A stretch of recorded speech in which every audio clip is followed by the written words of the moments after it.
Well, hands up who didn't see this one coming. You may recall a few years ago, Chinese phone maker Huawei was embroiled in allegations of using telecommunications equipment to spy on foreign countries, and the US and Australia went as far as banning such equipment made by Huawei from being used in their 5G network infrastructure.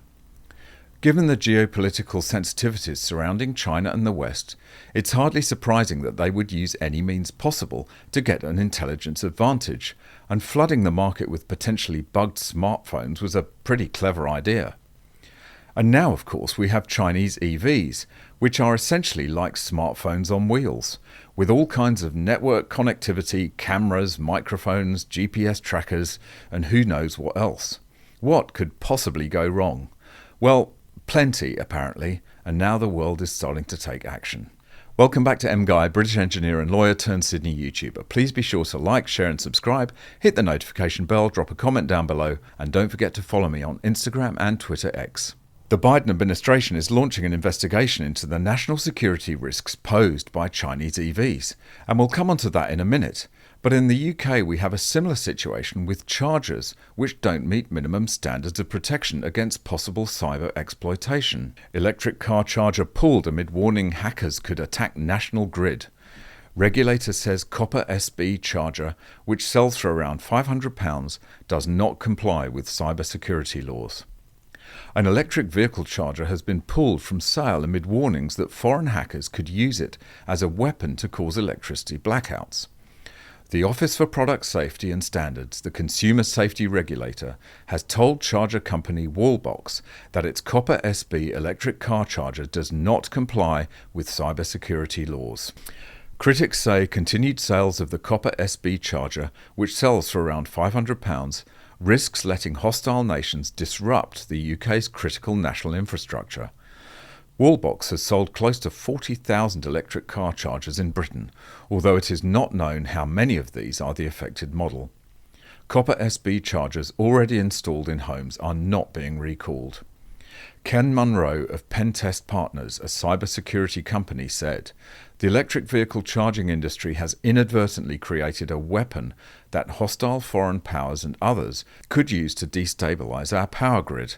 A lack of appropriate cybersecurity has left us all exposed to blackouts." Earlier this month, GCHQ's National Cybersecurity Centre warned that foreign hackers were targeting the UK's critical infrastructure, including the electricity grid. In this case, the charger could be exploited by third-party foreign actors wishing to do damage to grid infrastructure. But in the case of Chinese EVs, data could easily be sent straight back to the Chinese government, potentially exposing millions of citizens to cybersecurity threats, and hence governments are now urgently starting to look into the situation.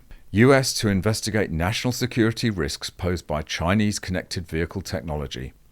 The action comes amid government and industry concerns over data security and the threat of Chinese automakers establishing a stronger presence in the US. Washington. The Biden administration on Thursday said it will investigate the national security risks posed by connected vehicles that use technology from China or other foreign adversaries.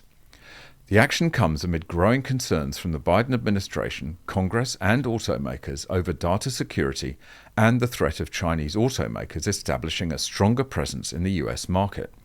These cars are connected to our phones, to navigation systems, to critical infrastructure, and to the companies that made them, President Joe Biden said in a statement Thursday. Connected vehicles from China could collect sensitive data about our citizens and our infrastructure and send this data back to the People's Republic of China. The Biden administration said new vulnerabilities and threats could arise if a foreign adversary gained access to a vehicle's data or systems.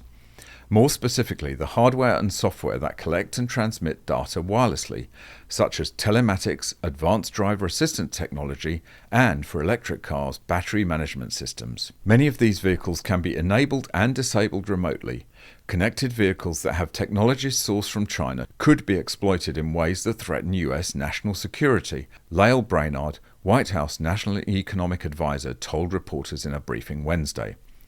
China already has restrictions that do not allow connected vehicles to operate in China unless those vehicles only provide data to Chinese entities and use only Chinese software, Brainard added. Obviously, this is not a threat specific to EVs, as many cars now have highly connected features. However, the vast majority of regular vehicles in the West are not built in China. But given there may soon be a tidal wave of cheap Chinese EVs flooding into the Western market, this may pose significant threats to national security. As well as the fact that these cheap EVs are of notoriously poor build quality, with a high risk of battery malfunctions and fires, this is just one more reason to keep these garbage EVs out.